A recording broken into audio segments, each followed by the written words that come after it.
先生们，上午好。 Morning.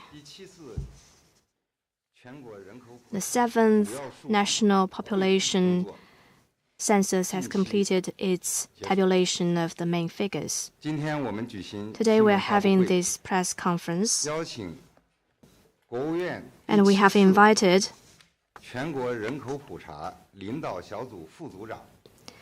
Mr. Ning Jizhe, Deputy Head of the Leading Group of the State Council for the 7th National Population Census and Commissioner of National Bureau of Statistics, or MBS, Mr. Li Xiaochao, Director of the Office of the Leading Group and Deputy Commissioner of the MBS, Mr. Zeng Yuping, Deputy Director of the Office of the Leading Group and Chief Methodologist of the MBS, and Mr. Zhang Yi, Deputy Director of the Office of the Leading Group and Director General of Department of Population and Employment Statistics of the MBS, to attend the conference to give you a briefing on the census and take your questions. We will now give the floor to Mr. Ning. Friends from the media, good morning. Under the strong leadership of the CPC Central Committee with Comrade Xi Jinping at the core, according to the instructions of the State Council Leading Group of the 7th Census, with the thoughtful organization and coordination by relevant authorities, the hard work and dedication of all the census takers, and the participation and cooperation of hundreds of millions of respondents, the field enumeration and tabulation of the main figures of the 7th National Census has been smoothly completed. Today, we're having this news conference to brief you on the census and the main figures. First, basic overview. Pursuant to the Statistics Law and the National Population Census Regulation, China, with the midnight November 1st, 2020 as the reference time, started the 7th National Population Census. The main goal is mainly to have a full and clear record of China's population size, structure, distribution, and so on, in order to provide accurate statistical support for improving our population development strategy and policy system, formulating economic and social development plans, and promoting high-quality development. The CPC Central Committee and the State Council take this census very seriously. General Secretary Xi participated in the field enumeration and delivered important remarks. The State Council established a leading group for the census and held multiple plenary meetings and teleconferences to study and direct census-related work. Departments under the leading group and the local governments thoroughly organized and implemented the census through close coordination. 679,000 census agencies have been established at the provincial, municipal, county, township, and village levels, with over 7 million census takers. The census agencies and the enumerators at all levels overcame the impact of COVID-19, fully enumerated all the households and individuals across the nation, and successfully completed the door-to-door registration of the survey. The 7th National Census fully adopted digital collection of data, which was directly reported in real time. For the first time, the respondents filled up the questionnaire by scanning a QR code. We've also stepped up use of big data, such as administrative records and electricity and cell phone data, thus enhancing the quality and efficiency of the census. We asked Dr. Zhong Nanshan and Mr. Yao Ming to serve as ambassadors of the census. Our slogan, Population Census, Everyone Counts, is very popular and effective in promoting the census. The census is carried out in accordance with the law. We've earnestly implemented the requirements of the census plan, enforced strict quality control, and established a sound data tracing and accountability mechanism for the census.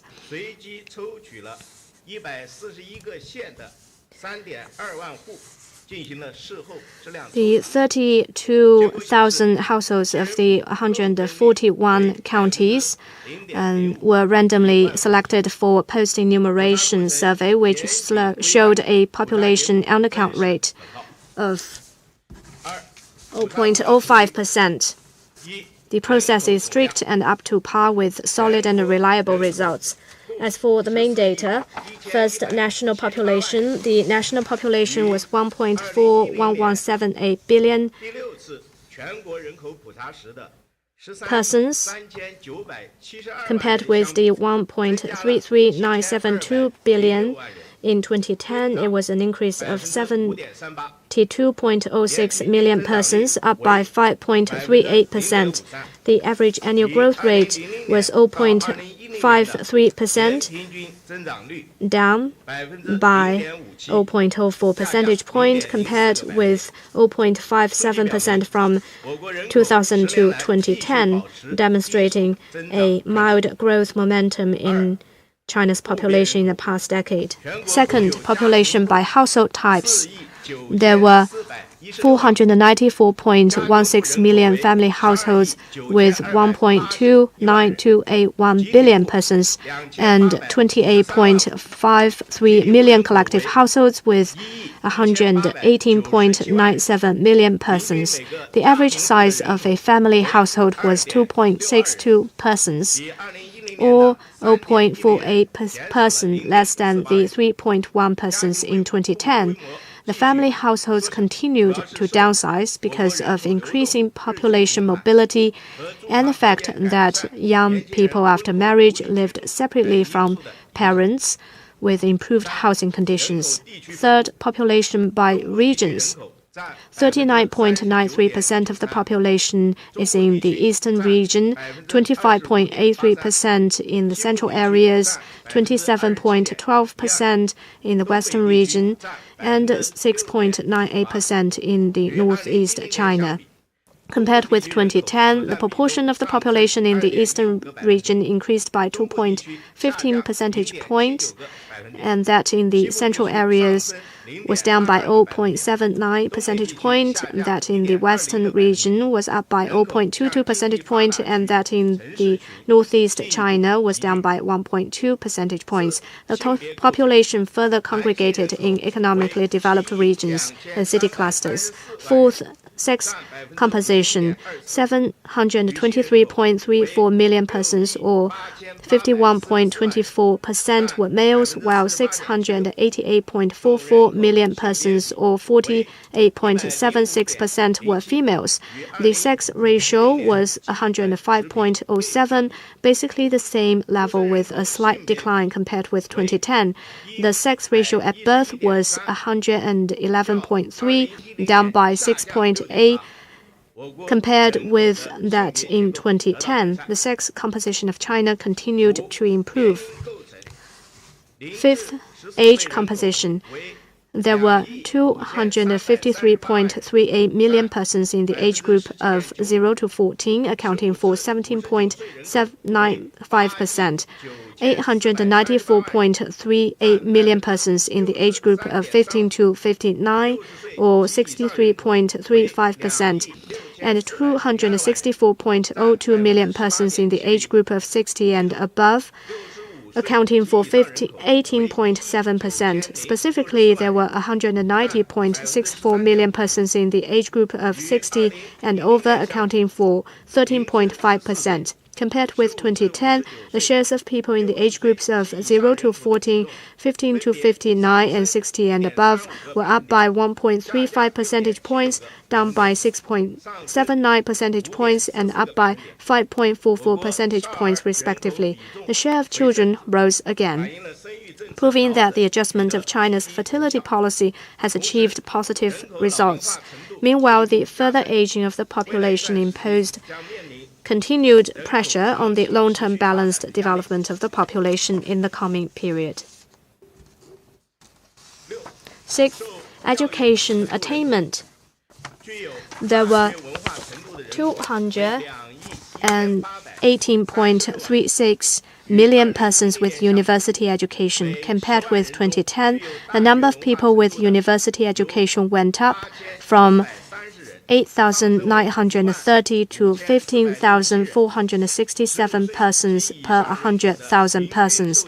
The average years of schooling for people aged 15 and above increased from 9.08 to 9.91 years. The illiteracy rate dropped from 4.08 to 2.67%. The continued improvement of the educational attainment demonstrated the achievements in promoting higher education, eradicating illiteracy among young and middle-aged adults, and raising the population quality over the past 10 years.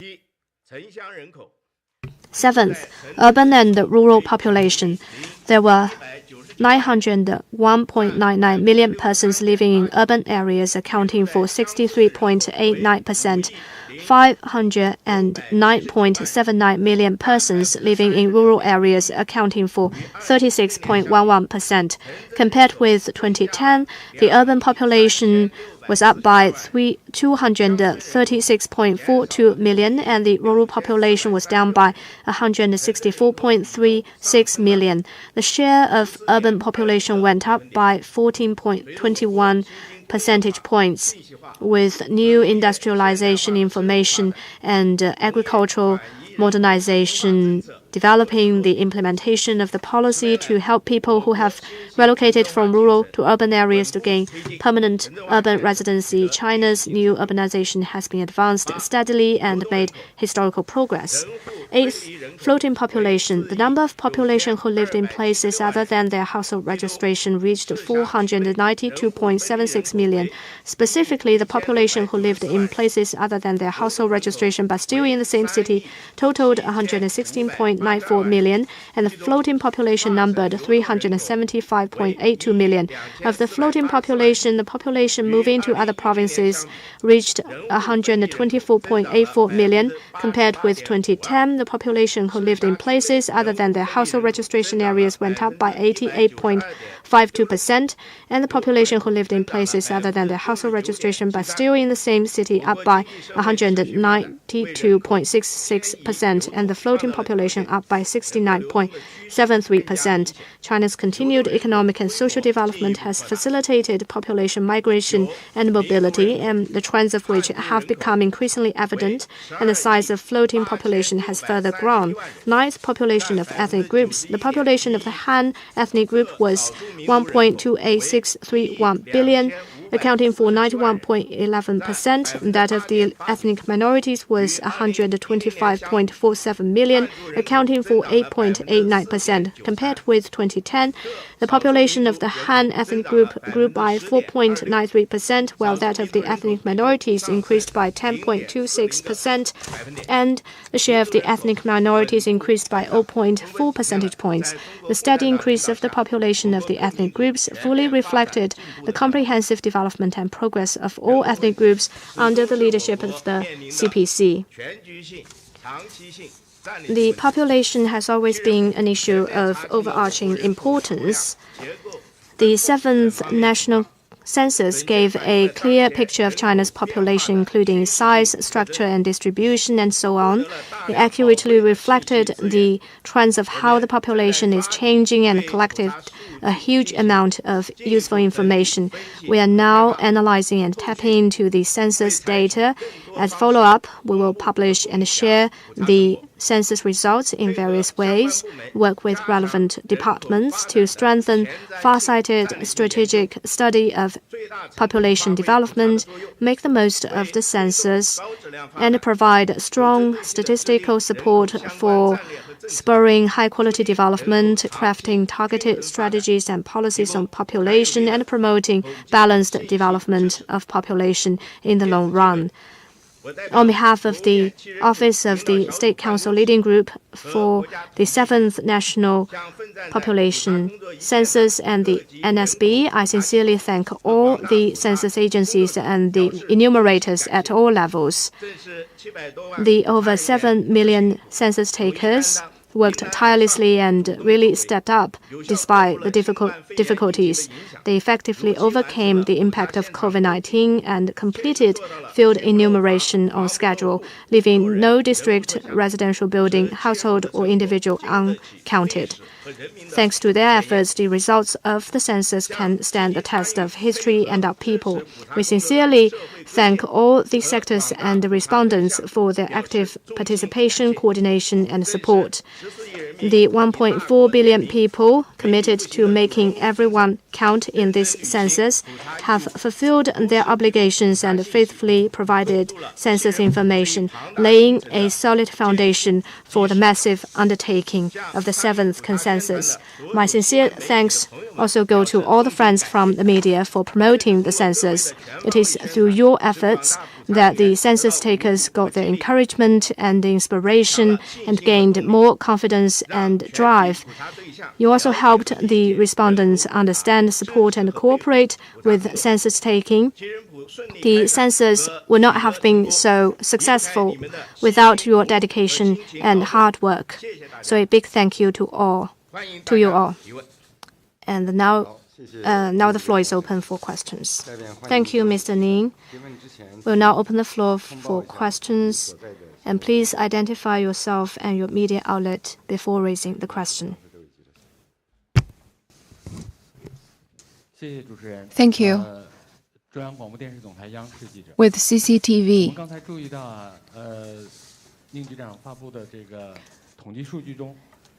in the census results, we've seen some new changes and new features. Compared with the 6th census, what are some of the changes in sex ratio, the age composition, and education attainment? Can you give us more information on that? Thank you. Thank you for this important question. Demography is the most basic and important national condition. Since the 18th CPC National Congress, the Central Committee with Comrade Xi Jinping at its core has paid high attention to population and made major decisions of gradually adjusting birth policy and promoting the balanced development of the population in the long term. There have been some positive changes with notable results. The census results I just published give a full overview of the basic condition of China's demography and the changes of the past decade. On the whole, over the past decade, China's population has registered steady growth. China remains the most populous country in the world. The population quality is steadily rising, and education attainment has risen noticeably. There are some changes in the population structure and also change in the age or gender composition. There's greater concentration of mobile population and a higher level of urbanization.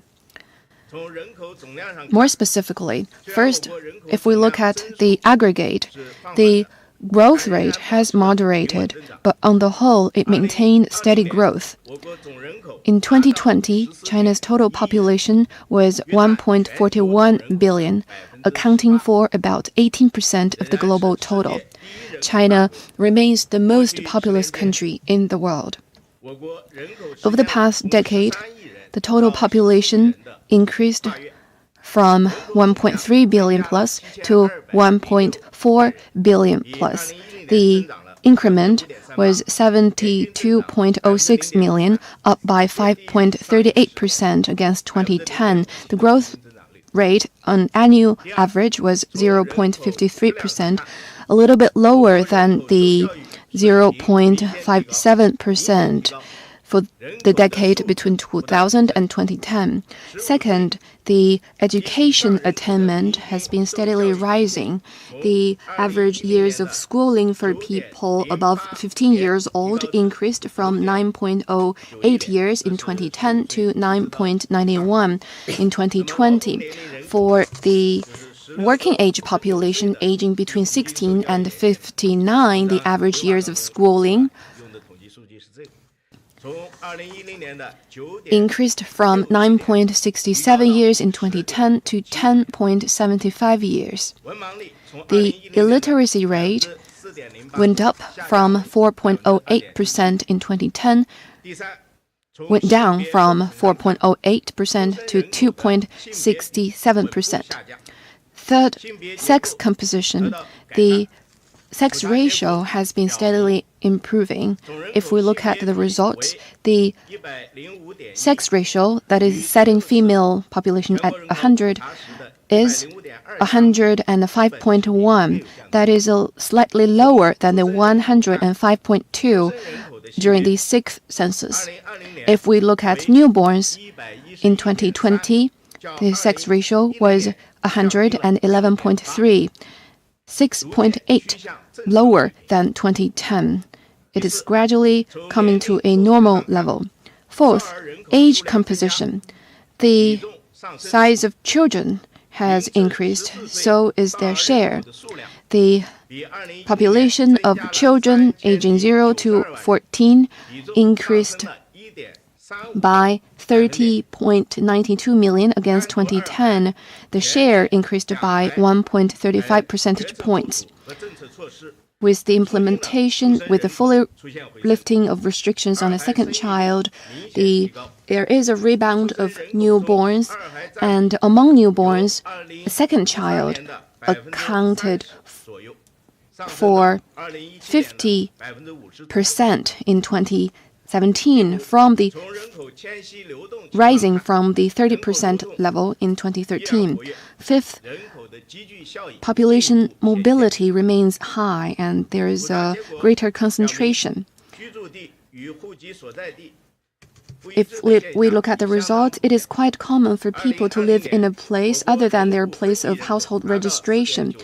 In 2020, there were about 493 million people who lived in a place different from their household registration, accounting for about 35%.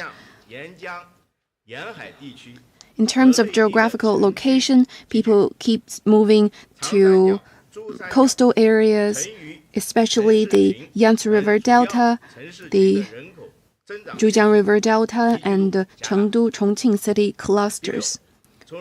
Sixth, if we look at the urban-rural ratio, the permanent residents of cities keeps increasing. Over the past decade, the number went up by 336 million. The urbanization rate in terms of permanent residency increased by 14.21%. That is 0.75% higher than the previous decade. So we can see that the urbanization, the people-centered urbanization, and the quality-oriented new type of urbanization have paid off. The demographic changes over the past decade is a reflection of the historical progress of China's economic and social development. It also reflects the progress in pursuing high-quality development and completing the building of a moderately prosperous society. It's also in keeping with the interplay of population and economic and social development and natural demographic development. That being said, there are also some structural challenges, including the dwindling size of working-age population and women of childbearing age, further aging, decline in total fertility rate, and in newborns. We need to see these impacts in a dialectical manner. First, China has a large population base. The basic condition of having a large population remains unchanged. And with the advantages of a super-sized domestic market will exist for a long term to come. And with the moderation of population growth, we need to have a better balanced development. Second, we still have a rich labor force, and the population dividend will continue to exist. And the declining in working age population means that there needs to be better adjustment to the economic structure and science technology development. Third, the population quality growth means there will be more dividends. And there also means there's a greater pressure for college graduates to land jobs, and there needs to be faster pace in industry transformation. Fifth, the size of children and old age population both went up. The rise of children population reflects the dividends of policy, and the rise of age population means there should be greater attention paid to taking care of the old age people. The increase in old age population also means there's more wisdom to be passed on, and there's greater demand in the market. And fifth, the faster concentration of people is a reflection of the rapid urbanization. It also means new needs for high-quality urbanization and balanced regional development.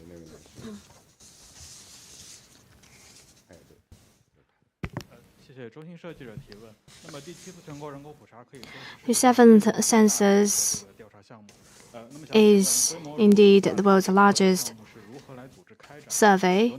How is such a survey carried out and organized? What are its features? Well, first of all, thank you for your interest in the seventh census.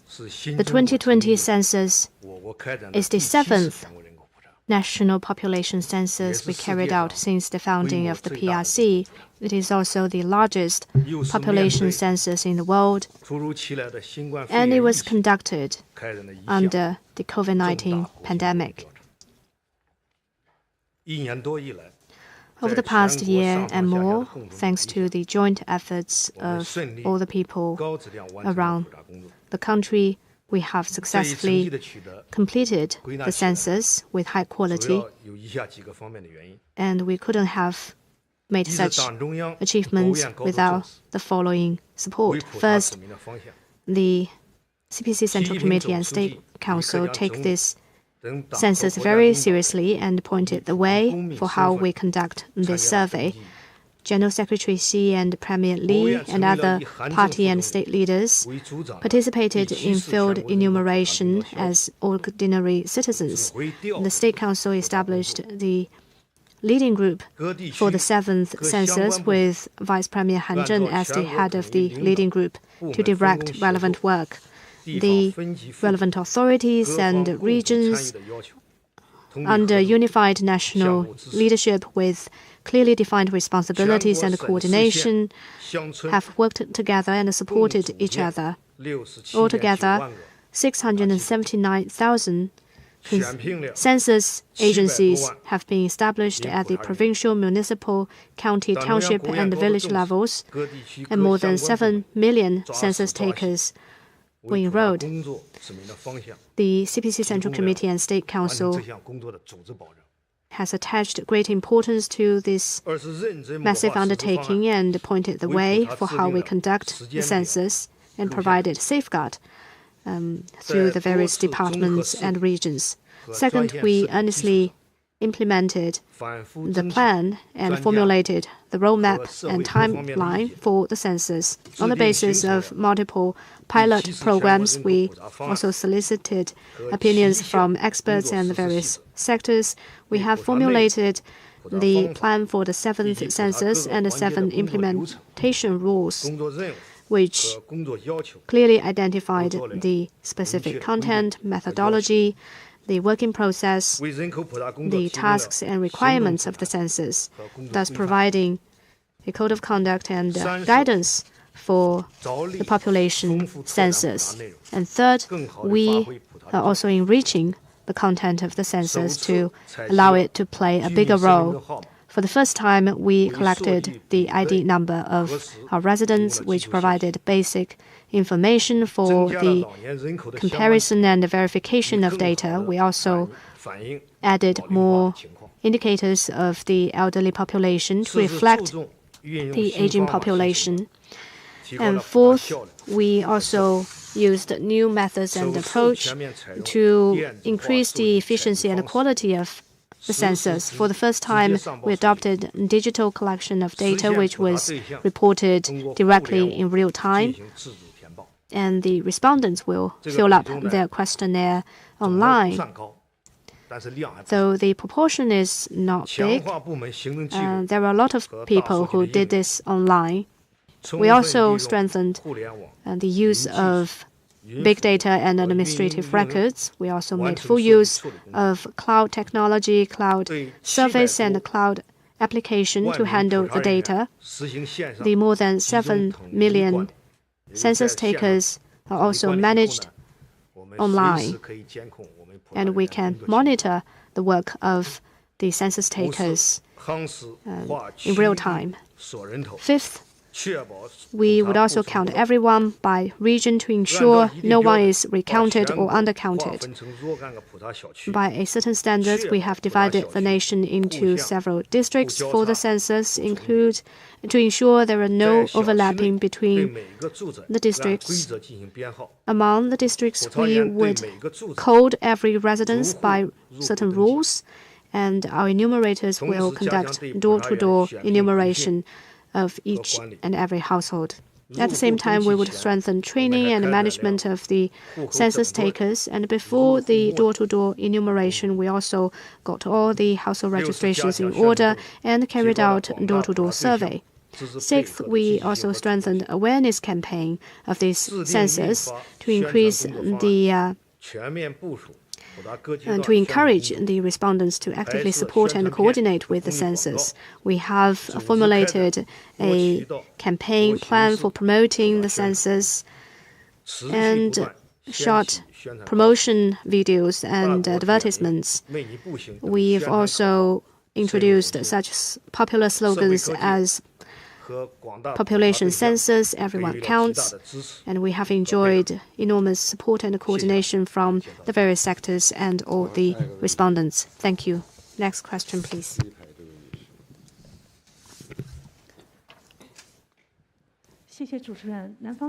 Thank you. With Southern Metropolis Daily.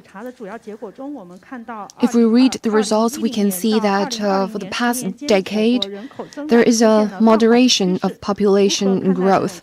How do you read this trend? Some experts say that by 2027, China's population will peak at 1.45 billion. Does that moderation mean peak will come before expected? Thank you. So this is a question about the population trend.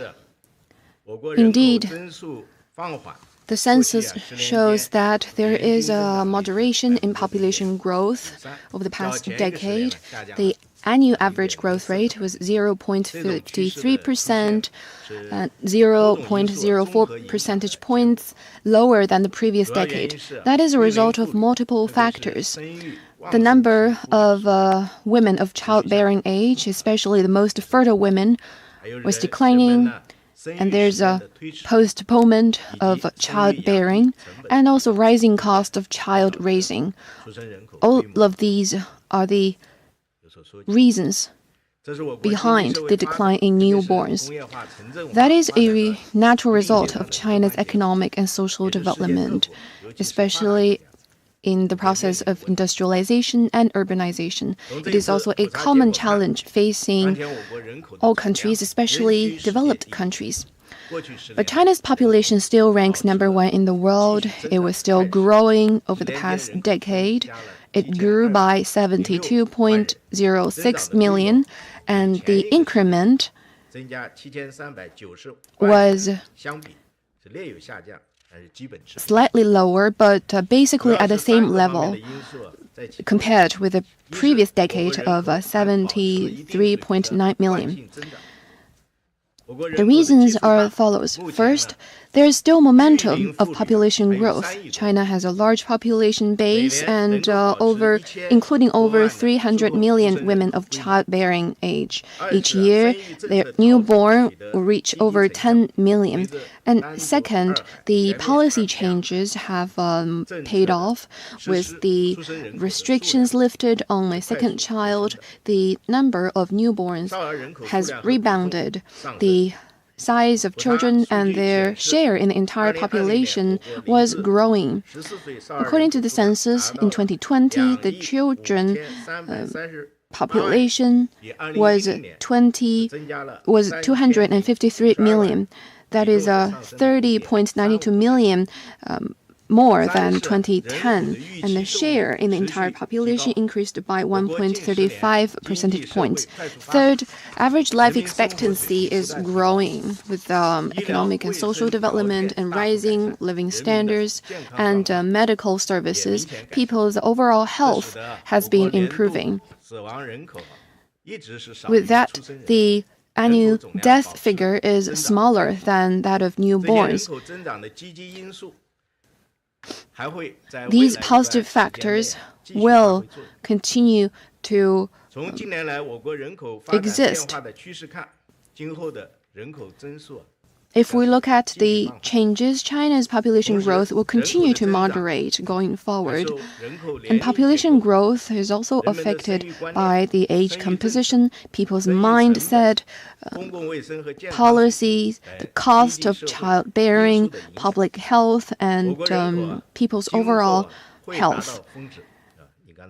In the future, sometime China's population will peak someday, but there are still uncertainties.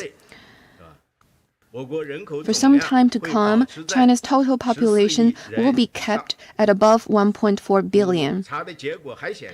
And also China's working age population, that is 16 to 59-year-old people, stood at 880 million, which means China still has abundant labor force. The average age was 38.8. That is still relatively young. And the United States recently released the latest census results. Its average age is also 38. About the same as that of China's. We will continue to pay close attention to the demographic changes and proactively address all the risks and challenges that may come along the way.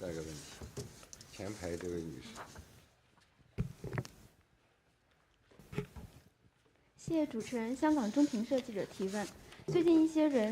Thank you. Some people are questioning the quality of the population census. As you said, the undercount rate for the 7th census is only 0.05%. Does this mean this is a high-quality census? And in addition, the outcome of the 7th census is slow to be released. And the MBS spokesperson said because there will be more information to be released for the 7th census. Can you tell us what are the new information? Well, that is a very targeted question. I invite our methodologist to answer that question. You, in fact, raised two questions. One is about the quality of the data, and second is about the release of the data. On the quality of the data, we often say that the quality is the lifeline of the census, and the quality of the census data is also the lifeline of this census undertaking. To gain a high-quality data, we insist on conducting census in accordance with the law and encouraged the wide and extensive participation from the society. First, we made the census plan in a scientific manner. We have drawn experience from previous consensus, including in the economic and agricultural fronts. We have also broadly consulted with various parties, including our experts and scholars and various sectors. We organized 6 special pilot programs and 1 comprehensive pilot program. to ensure our approach is science-based, feasible, can meet the needs, build on good practices, and is also innovative. We formulated the plan for the 7th census and the 7 implementation rules to ensure the census plan is scientific and feasible. Second, we made careful organization of the field enumeration. Before the new field enumeration, we carefully selected the enumerators and strengthened their training. And they can only go to work after they passed the test. We have also made solid preparations, including sorting out the household registration, dividing the census districts, and carrying out door-to-door survey. During the field enumeration, more than 7 million enumerators strictly carried out our plan and also implemented the COVID-19 safety protocols. They have successfully completed the field enumeration and carried out comprehensive enumeration of all the households and individuals across the country. Third, we fully utilized information-based technologies to approach this census. It is an active innovation in our way of conducting the census. For the first time, we adopted digital collection of data, which will be collected by the census takers through their electoral device, and the data will be directly reported in real time. For the first time, the respondents can fill up their questionnaire online. For the first time, we also used administrative records and big data to cross-reference with the field census data. And for the first time, we handled the census data using cloud technology, cloud services, and cloud application. And for the first time, the more than 7 million census takers were managed online. And fourth, we carried out quality control throughout the process. We established a quality control system, strictly enforced the relevant requirements, and ensure the quality of the census at all stages. At the same time, we also established a data tracing and accountability mechanism for the census to guard against any possibility of fraud or misconduct. After the completion of the field enumeration of the census, the Office of the State Council for the Census adopted international practices and randomly selected 32,000 households of the 141 counties from 31 provinces for post-enumeration survey, which was monitored by social inspectors. And the results shows that the undercount rate is 0.05%, lower than the 3% international standard. It shows that the census data is truthful and reliable. It is a high-quality census. As for the release time of the census data, well, census involves a lot of procedures and various sectors. It is a massive systemic undertaking. To ensure that all the procedures will be carried out smoothly, we have formulated a roadmap and arrangements for the 7th census. The originally set date for the release of the data is only a preliminary timeline.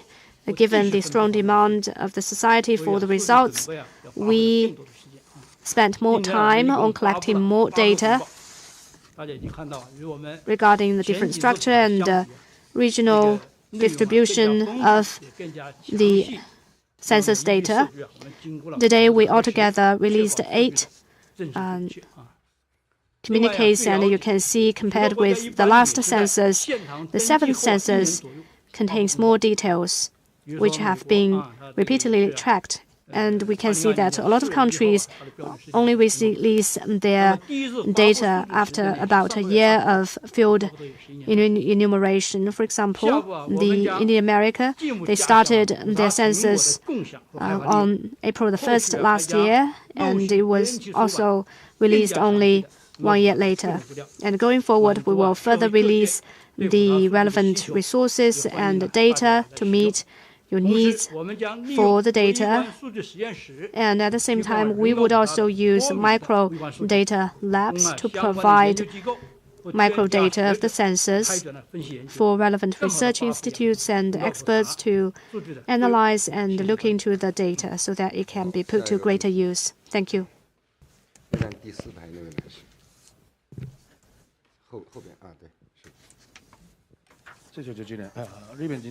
Thank you with Nikki. Some say after the 5th and 6th census, there is a statistic adjustment. Is that true for this case? For this time? This is a technical question. I'll have Director General Zhang Yi to take this question. Thank you. The National Population Census is a comprehensive survey. Within a time frame, we have registration on a personal basis. There is a network of data reporting. There will be no post-enumeration adjustments. As we said, according to the post-enumeration survey, the undercount rate is only 0.05%. According to the UN standards, the undercounted individuals can be added to the total population of the nation or not.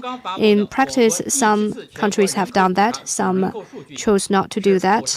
And the data we released is a direct tabulation of the field enumeration. It does not include the undercounted individuals.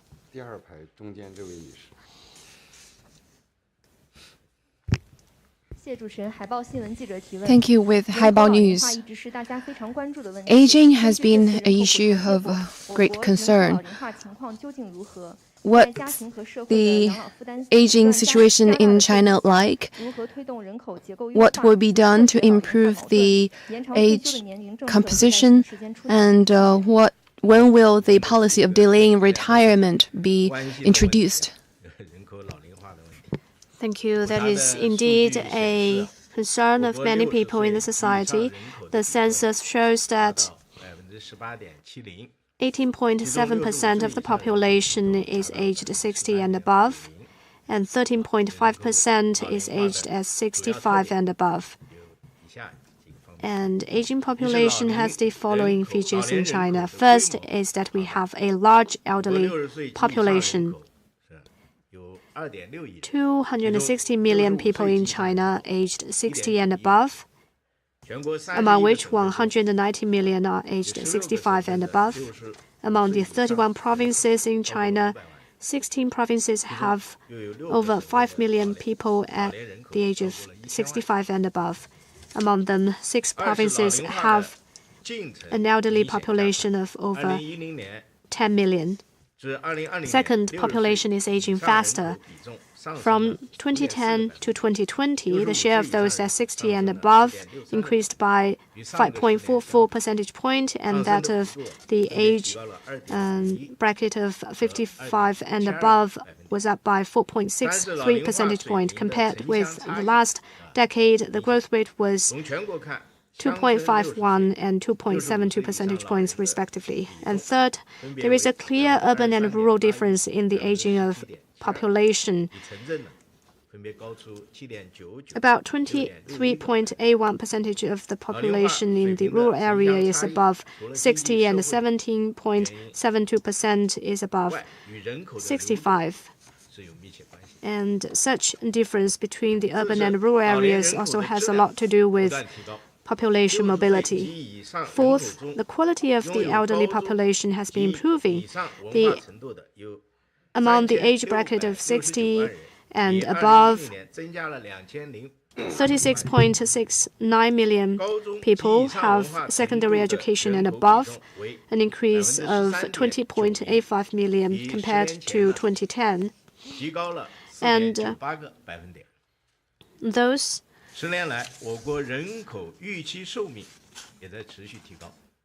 this is accounting for 13.9% of the population, by 4.98 percentage points compared from 10 years ago. And our life expectancy has also been raised. In 2020, the population aged at 80 and above stand at 35.8 million, up by 0.98 percentage point from 2010. Aging population is a major trend of social development. It will be a basic national condition of China for a long time. It brings both challenges and opportunities. It would add burden to households and the provision of public services, and it would also reduce the supply of labor force. But on the other hand, aging population would also boost silver economy, expand the consumption of senior products and services. It would also help bring about technological progress. And among the people aged at 60 and above, those below 70 years old account for 55.83%. They have a lot of knowledge, experience, and skills, and they are also in relatively good shape, so they have a bigger potential of making greater contribution to the economy and society.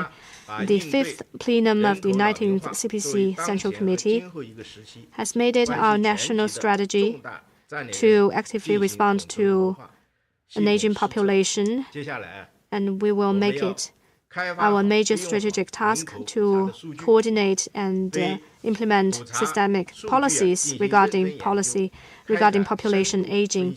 And we will make good use of the census data to carry out in-depth analysis to provide statistical support for the scientific formulation of the policies. So I guess I have answered your question.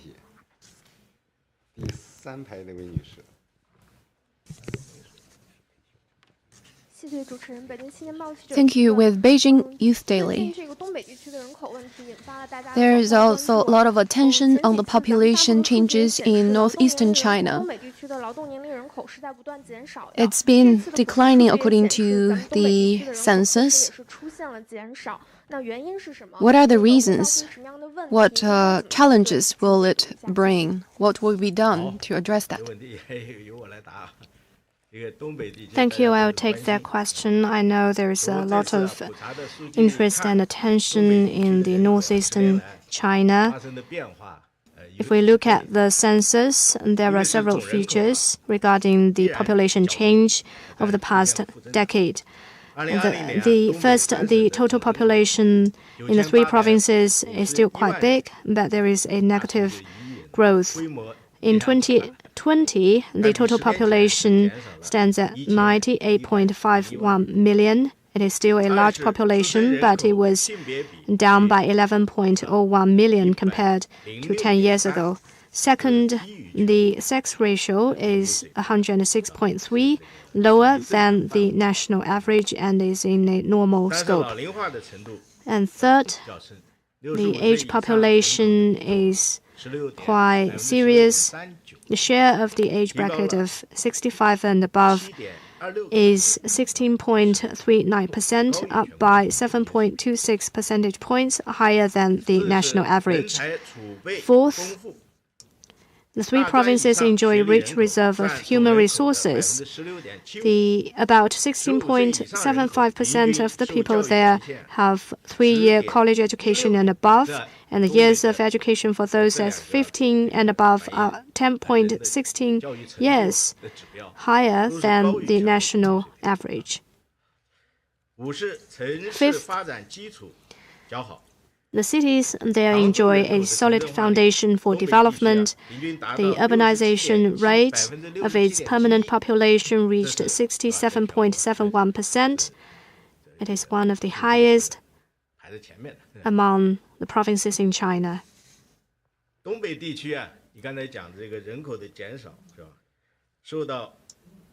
The decline in the population in northeastern China is affected by many factors, including its natural and geographical locations and its birth rate and economic and social development.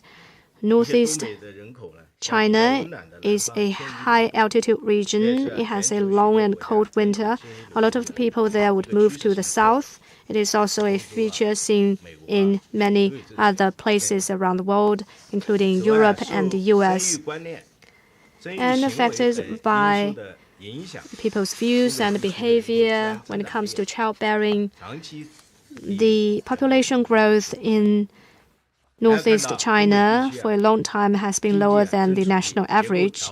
And we also need to recognize that the economy there is also in the process of structural adjustments.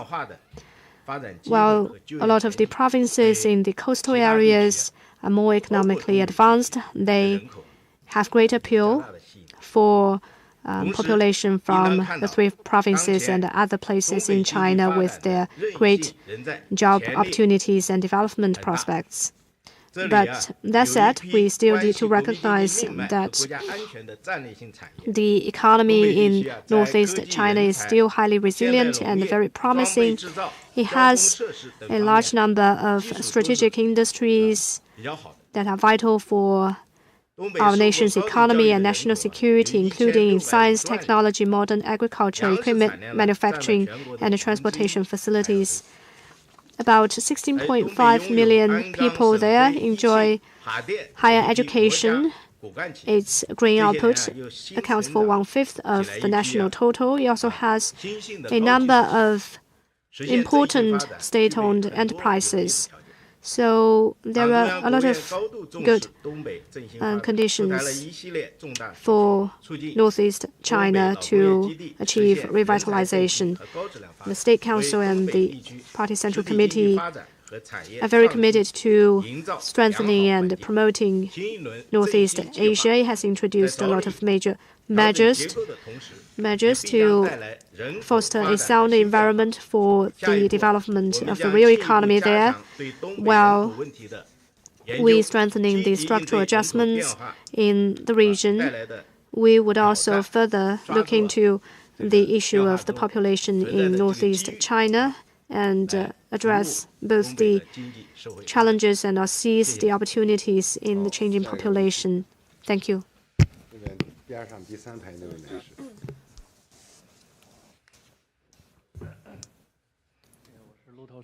Thank you with Reuters.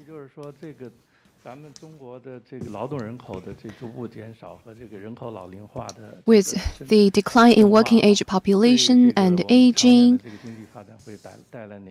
what implications will that bring to economic and social development? What will be done to address that? Will the restrictions on birth will be all lifted altogether?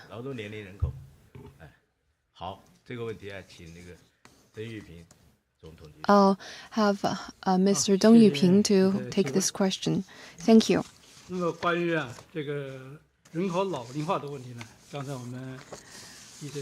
Just now, the Commissioner has answered a question about aging. I'll not belabor. And on the working age population, let me say the few words.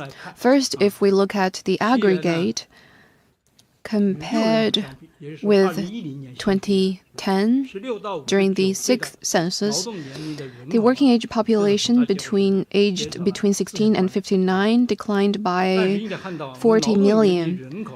But that being said, the total size of working age population remains big, standing at 880 million, which means we still have abundant labor force and demographic dividend, which can provide important underpinning for sound economic and social development.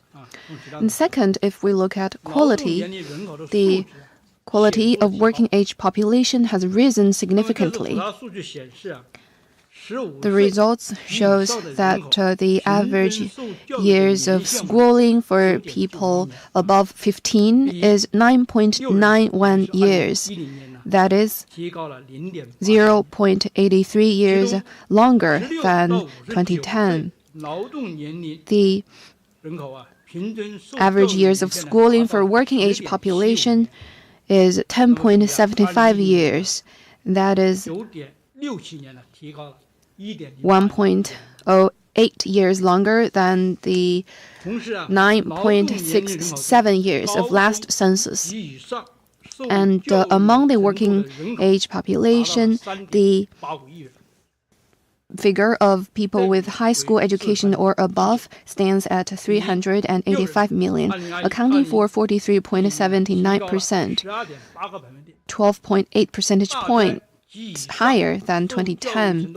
The population receiving higher education accounts for 23.61%, that is 11.27 percentage point higher than last census. Third, with rapid economic and social development, the coverage of medical services has been expanding, and the overall health of the population is also rising. So is the average life expectancy. Rising health levels have also provided important human resources for economic and social development. We should really put into perspective the decline of working age population. First, despite a decline, the aggregate of labor force remains huge. And the job pressure remains big. Second, with the high-quality economic development, the demand for labor skills is rising. And there is an urgent need to increase the skills of the labor force and address the mismatch of demand and supply. Third, the demographic dividend will gradually evolve to talent dividend, and the human resources advantages will be fully unleashed. It will further spur the transformation of a growth model and increase total factor productivity, and promote the sustained, coordinated, and sound development of the population and economy. Thank you. With Fengmian News. Over the past decade, the urbanization rate has been growing, but the urbanization rate in terms of household registration is lower than that in terms of permanent residency. What are the reasons, and what implication will that have on household registration reform?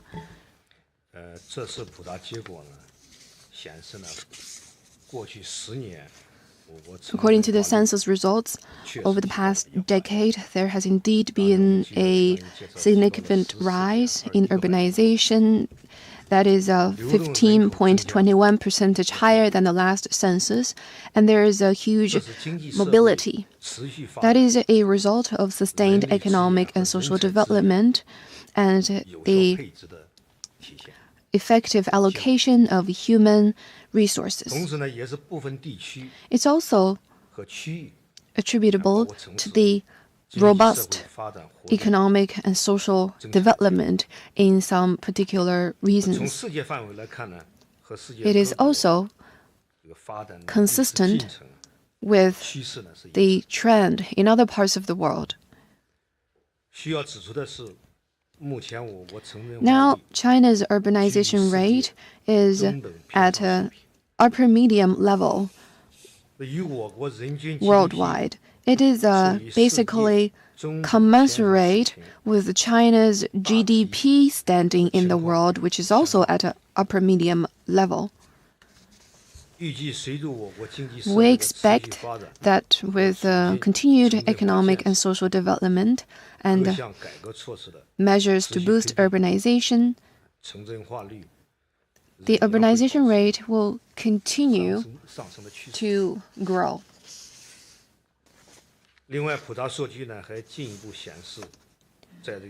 If we read carefully the census results, there are also the following features.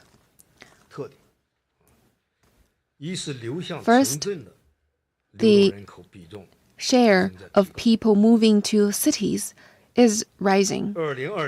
In 2020, there were 331 million people moving to cities, accounting for 88.12% of the entire mobile population. It was 3.85 percentage points higher than 2010. The figure of people moving from villages to cities was 249 million. That is 106 million more than in 2010. Second, the share of people moving to places with high urbanization rate is high.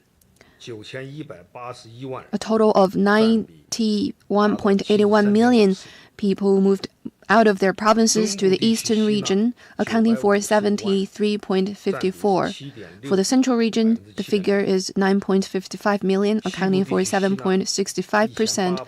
For western region, 18.8 million, accounting for 15.06%. For northeastern China, the figure is 4.68 million, accounting for 3.75%. Third, intra-provincial mobility is growing rapidly. That is, short-distance mobility is growing rapidly. The figure of intra-provincial mobility was 251 million, 85.7% higher than the 116 million in 2010. The inter-provincial mobile population was 125 million. That is 38.96 million more than in 2020, a 45.37% increase.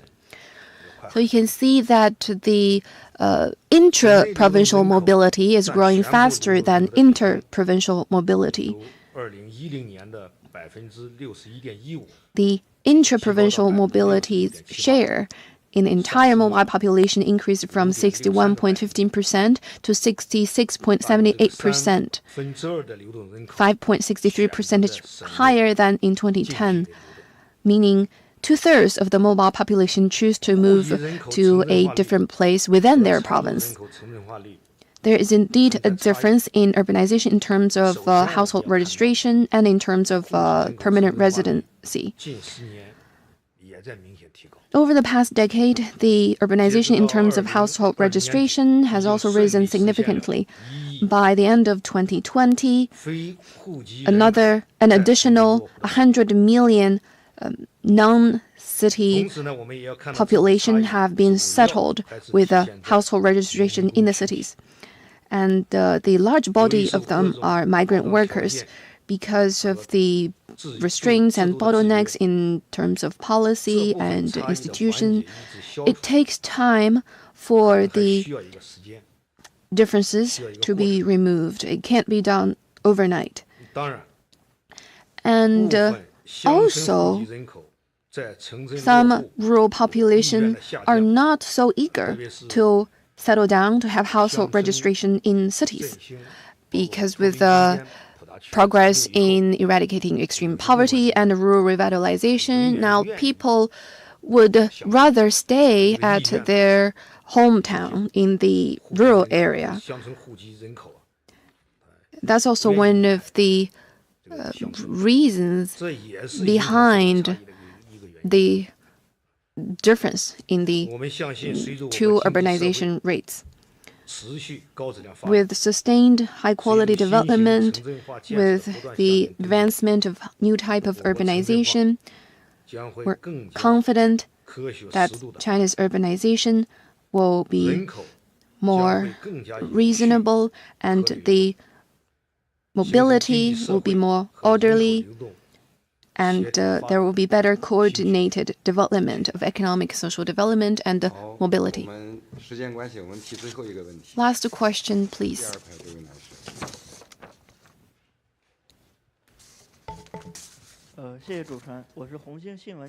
Thank you. With Hongxin News. Since the lifting of restrictions on a second child, what changes are there in the birth rate and number of newborns? Has the lack of willingness to bear children pushed the birth rate to a warning line? Will the census results be a basis for population policy adjustment, especially on family planning?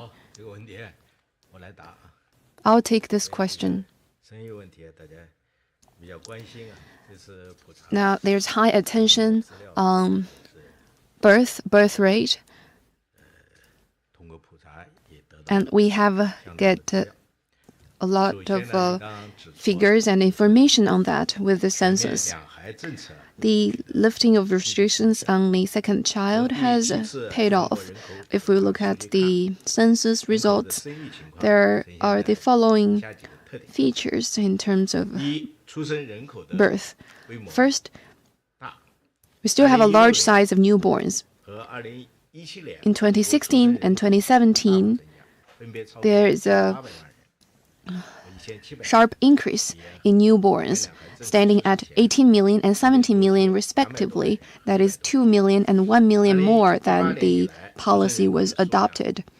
In 2018, the number of newborns had a dip, and in 2020, the number of newborns was 12 million. It's still a considerable number. Second, the share of a second child is high. Between 2014 and 2017, the share of a second child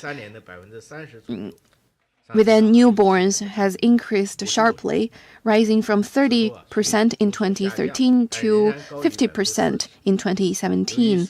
It had a decline late after that, but still higher than 40%.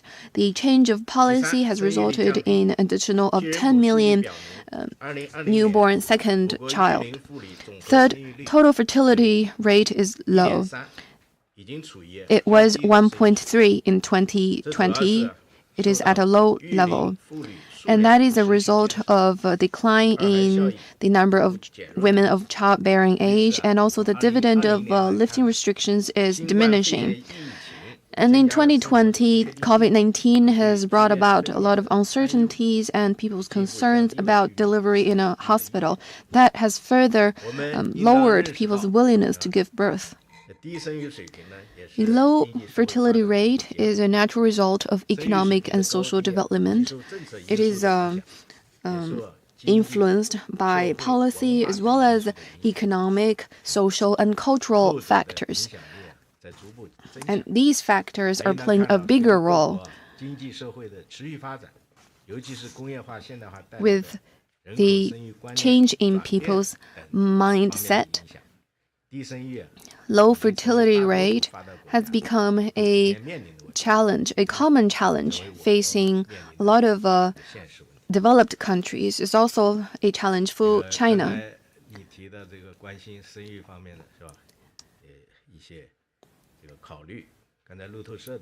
Just now, the journalist from Reuters also raised a question about the fertility rate. The fifth plenum of the 19th CPC Central Committee has laid out the clear instructions on improving the birth policy. It is also laid out in the plan of the 14th five-year plan that there needs to be efforts to lower the cost of childbearing, raising, and education to further unleash the potential of birth policy. According to our statistics, the number of children of women of childbearing age is 1.8. If we have the supporting policies, I'm sure the potential will be brought out. Thank you. That is the end. Thank you.